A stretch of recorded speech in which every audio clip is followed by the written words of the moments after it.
नमस्कार दोस्तों, स्वागत है आपका द ग्राउंड रिपोर्ट में। मैं हूं समीर अहमद मिश्र। लोकसभा में विपक्ष के नेता और कांग्रेस पार्टी के नेता राहुल गांधी कल रेलवे के ट्रैक मैन जो होते हैं, यानी जो रेलवे के ट्रैक्स को, रेलवे की पटरियों को ठीक करते हैं, उन लोगों से मिले, उनकी समस्याएं सुनी और सरकार से आग्रह भी किया कि इनकी जो परेशानियां हैं उनको दूर किया जाए।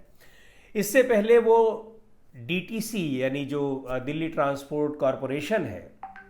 दिल्ली परिवहन निगम, उसके उस बस में सवार हुए और उसके ड्राइवर्स कंडक्टर्स के साथ उन्होंने मीटिंग की।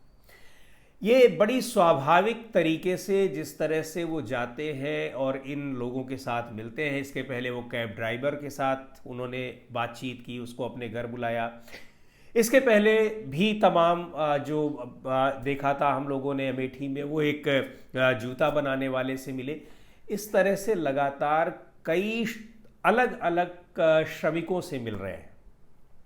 अलग अलग प्रोफेशन वाले लोगों से मिल रहे हैं, अलग तरीके से जो काम करने वाले विभिन्न पेशों के लोग हैं उनसे मिल रहे हैं। ये चीज़ें ये दिखा रही हैं कि राहुल गांधी का कनेक्ट इन लोगों से, समाज के तमाम वर्गों से, अलग अलग प्रोफेशन वाले लोगों से, अलग अलग पेशेवर लोगों से किस तरह से है। और ये कोई प्लानिंग नहीं होती है। अचानक गए और उनके साथ मुलाकात की और उन्हीं की ड्रेस में जो ट्रैकमैन रहते हैं वैसा बैग लिए हुए, जैकेट पहने हुए, उनके साथ उन्होंने समय बिताया। ये सारी चीज़ें और जिस तरह से राहुल गांधी के भाषण पिछले दिनों से हो रहे हैं और लोकसभा चुनाव से पहले जो आक्रामक अंदाज उन्होंने अपनाया था उसी को जारी रखा हुआ है। ये सारी चीज़ें भारतीय जनता पार्टी को बुरी तरह से परेशान कर रही हैं, क्योंकि कांग्रेस पार्टी ने जिस तरह से लोकसभा चुनाव से पहले अपना घोषणा पत्र जारी किया था और राहुल गांधी जिस तरह से सरकार पर आक्रामक थे, सरकार की तमाम योजनाओं को, जो चाहे अग्निवीर हो, चाहे वो लोगों की जो बहुत सी मांगे हैं, उन पर काम करने का वादा जो उन्होंने किया था और गारंटी दी थी कि अगर हमारी सरकार सत्ता में आती है तो इन सारी चीज़ों को हम करेंगे, इन सब चीज़ों ने लोगों को बड़ा प्रभावित किया। भारतीय जनता पार्टी को उसका नुकसान उठाना पड़ा, सीटें उसकी कम हो गईं और 2 बार से जो पूर्ण बहुमत की सरकार बनती चली आ रही थी, वो पूर्ण बहुमत उसका समाप्त हो गया। अल्पमत की सरकार अब चलानी पड़ रही है। तो अब उन सारी चीज़ों को भारतीय जनता पार्टी को भी अब स्वीकार करना पड़ रहा है। कह तो नहीं रही है, लेकिन उसको स्वीकार करना पड़ रहा है। उसके कार्यशैली में दिखाई पड़ रहा है, जो तमाम फैसले हैं उनमें दिखाई पड़ रहा है। और यही नहीं, अब सरकार बनने के बाद, अल्पमत की सरकार चलाने के बाद, अब जो दबाव भी बनाया जा रहा है विपक्ष की ओर से, उसको भी स्वीकार करने में, उसको स्वीकार करने के लिए उसको विवश होना पड़ रहा है। ये सारी चीज़ें बता रही हैं कि राहुल गांधी की जो बातें हैं या फिर कांग्रेस पार्टी का घोषणा पत्र है, वो किस तरह से उसने लोगों को प्रभावित किया है। यानी जो पीपल कनेक्ट है, पब्लिक कनेक्ट है, लोगों के साथ एक संवाद करने की और उनके साथ मेल जोल बढ़ाने की, उनकी समस्याएं सुनने की, ये सारी चीज़ें जो है उस मामले में राहुल गांधी कहीं आगे निकल जा रहे हैं दूसरे नेताओं की तुलना में। और ये चीज़ें सबसे ज़्यादा हैरान करने वाली हैं भारतीय जनता पार्टी को, और उसमें भी प्रधानमंत्री नरेंद्र मोदी को, जो अक्सर इस तरह की चीज़ों को इवेंट बनाकर उसकी तस्वीरें खिंचाते हैं, वीडियो डालते हैं, फोटो डालते हैं। कई बार इस तरह के वीडियोज़ और फोटोज़ जो है, तस्वीरें उनकी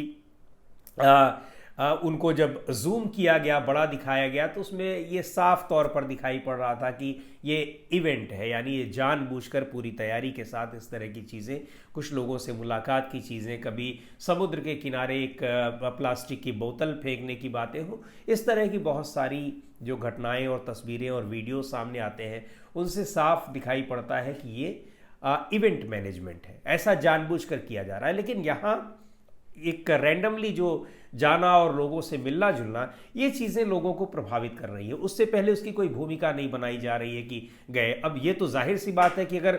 राहुल गांधी किसी से मिलने जा रहे हैं तो अकेले नहीं जा रहे हैं, उनके साथ सिक्योरिटी भी है, उनके साथ उनकी पार्टी के लोग भी हैं, उनके सलाहकार भी हैं, और जाहिर सी बात है कि उनके साथ 2-4 कैमरामैन भी होंगे और होते ही हैं, क्योंकि बहुत से लोगों को ये पता चल जाता है कि वहाँ पहुँच रहे हैं। तो जर्नलिस्ट और कैमरामैन भी पहुंचते हैं, नहीं भी पहुंचते तो आज हर पार्टी के पास अपने कैमरामैन और अपने वीडियोग्राफर्स हैं, तो वो लेकर जाते हैं। तो ये तस्वीरें ऐसा नहीं कि इवेंट बनाने जा रहे हैं, और वो इवेंट जैसा दिखता भी नहीं, वो साफ पता लग जाता है कि इवेंट कहाँ बन रहा है कहाँ नहीं। बहरहाल मुद्दा जो है वो ये है कि भारतीय जनता पार्टी को किस तरह से उनकी चीज़ों को कॉपी करना पड़ रहा है, या राहुल गांधी की जिस चीज़ को लेकर अभी तक जो छवि बनाई गई, यहाँ तक कि प्रधानमंत्री ने नाम तो नहीं लिया लेकिन लोकसभा में बालक बुद्धि कह दिया, ये सब चीज़ें, और इन सब के बावजूद कांग्रेस पार्टी के तमाम जो एजेंडे हैं, कांग्रेस पार्टी की बहुत सारी जो घोषणा पत्र की बातें थी, उनको धीरे धीरे लागू करने की कोशिशें, लागू करना या उन पर चर्चा करना, ये बता रहा है कि भारतीय जनता पार्टी को भी अब समझ में आ गया है कि कांग्रेस पार्टी के घोषणा पत्र में जो बहुत सी चीज़ें थी वो कितनी ज़्यादा लोक लुभावन है, जनता के हित में है, पब्लिक वेलफेयर की चीज़ें हैं। और भारतीय जनता पार्टी ने कांग्रेस के घोषणा पत्र की जिस बात का प्रचार प्रसार किया, जाहिर सी बात है कि उसको उसी समय कांग्रेस पार्टी ने कहा था कि उनके घोषणा पत्र में है नहीं, ये गलत है, और भारतीय जनता पार्टी को उसका किस तरह से नुकसान उठाना पड़ा कि आप अपने घोषणा पत्र की बात न कहकर दूसरी पार्टी के घोषणा पत्र की बात कह रहे हैं चुनावी रैलियों में।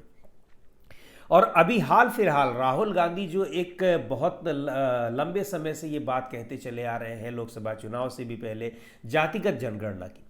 अब आरएसएस, राष्ट्रीय स्वयंसेवक संघ, जो भारतीय जनता पार्टी का एक बैकबोन है, एक पूरा उसका रीढ़ है, उसके नेता सुनील आम्बेकर जो उसके प्रचार प्रमुख हैं, उन्होंने कहा है कि जाति जनगणना की अगर ज़रूरत हो तो कराई जानी चाहिए। हालांकि अब भारतीय जनता पार्टी ने साफ तौर पर इसके बारे में कुछ नहीं कहा है, लेकिन आरएसएस अगर कह रहा है तो निश्चित तौर पर यह भारतीय जनता पार्टी के ऊपर दबाव है।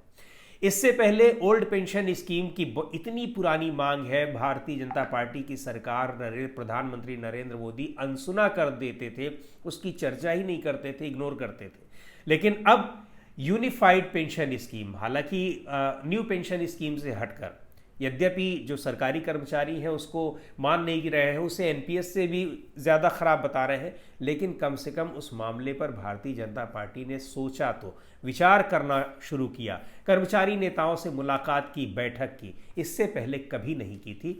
उस बात को उन्होंने बात को सुनना तक गवारा नहीं समझा। तो ये कुछ चीज़ें ऐसी हैं जो लगातार राहुल गांधी की जो एक्टिविटीज़ हैं वो भारतीय जनता पार्टी को परेशान किए हुए हैं, और भारतीय जनता पार्टी जब उन चीज़ों को लागू कर रही है तो जाहिर तौर पर कांग्रेस पार्टी ये कहेगी कि आप हमारे एजेंडे को खुद लागू कर रहे हैं। वो चाहे बजट में इंटर्नशिप स्कीम लाना हो, और चाहे फिर ये पेंशन स्कीम पर आपको रिवाइज करना हो, चाहे अब जाति जनगणना की बात आरएसएस के जरिए भारतीय जनता पार्टी पर दबाव बनाने के लिए कहा जा रहा हो, ये साफ साबित कर रहा है कि जो कांग्रेस पार्टी ने अपने घोषणा पत्र में बातें कही थी, या राहुल गांधी लगातार जिन मुद्दों को उठाते चले आ रहे हैं, वो कितनी ठीक थी, कितनी ठीक है, और इतनी ज़्यादा ठीक है कि अब भारतीय जनता पार्टी उनको खुद लागू करने के लिए सोच रही है और मजबूर हो रही है। तो दोस्तों, आज के इस वीडियो में इतना ही। अगले वीडियो में फिर मिलेंगे एक नए विषय के साथ, एक नए मुद्दे के साथ। द ग्राउंड रिपोर्ट के यूट्यूब चैनल को आपने अब तक सब्सक्राइब न किया हो तो ज़रूर कर लें, हमारे वीडियोज़ को लाइक करें, शेयर करें, और अपने सुझाव भी हमें ज़रूर भेजें।